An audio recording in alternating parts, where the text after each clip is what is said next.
राम राम शेतकरी मित्रांनो, या आपण मक्यामध्ये 2 व्हरायटी लागवड केलेली आहे।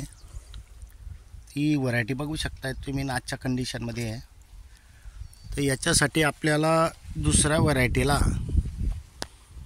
फवारणी एक्स्ट्रा करावी लागते, कारण याची वाढ ही चांगली आहे। बघू शकता तुम्ही पूर्ण, आणि दांडाही मजबूत आहे। या इथून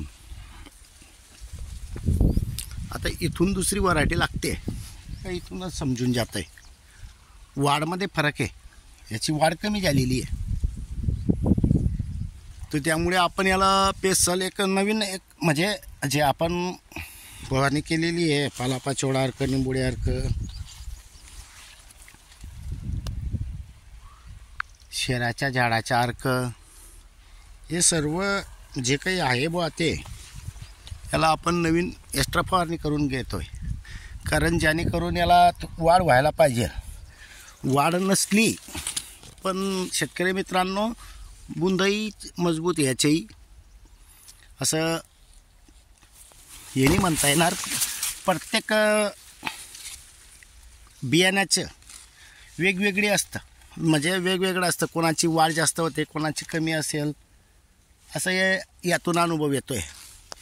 पण याचे हे जो थडगं कधी म्हटलं आपण ते चांगलं आहे, काही तेवढं म्हणजे त्याच्या मानानं, म्हणजे त्या बुंद्यापेक्षा याचे थोडं मजबूत आहे। पण वाढ कमी असली तरी चालेल, पण बुंद मजबूत आहे।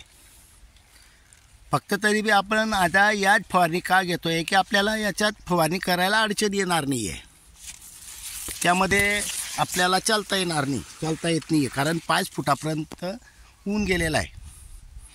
तर आपण आता आपल्याकडे टाईम असल्यामुळे आपण याच्यावर आता फवारणी करून घेतोय।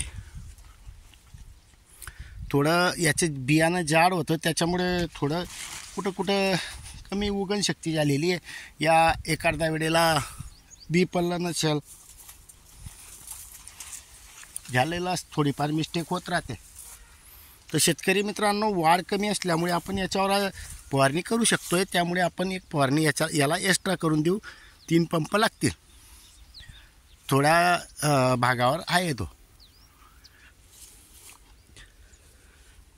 पण क्वालिटी गिलिटी सर्व काही व्यवस्थित आहे। बघू फवारणी करून काही फरक पडतोय का, वाढमध्ये कधी फरक झाली तर ठीक, नाही झाला पण आपण ज्या फवारण्या करतो याचा फायदा होतोच, हे मात्र पक्का झालेलं आहे।